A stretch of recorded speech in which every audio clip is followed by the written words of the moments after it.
Per assegurar que en el futur podrem continuar disposant d'un recurs tan essencial com és l'aigua, saps que instal·larem gairebé 200 sensors per detectar elements contaminants en temps real a la xarxa de sanejament?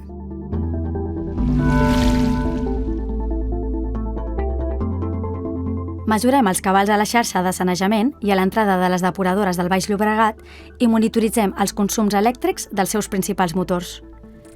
També millorem l'estació de qualitat d'aigües residuals i detectem les entrades d'aigües blanques o d'aigua de mar al sistema de sanejament. A més, instal·lem pluviòmetres i implementem una plataforma digital pel tractament de totes les dades generades pels sensors.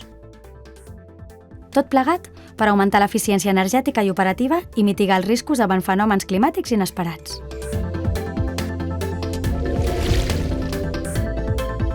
Aquesta és només una de les 9 actuacions de Resona, un projecte estratègic impulsat per Aigües de Barcelona, finançat pel Ministerio para la Transición Ecológica y el Reto Demográfico a través de fons Next Generation de la Unió Europea i cofinançat per l'Àrea Metropolitana de Barcelona en coordinació amb l'Agència Catalana de l'Aigua.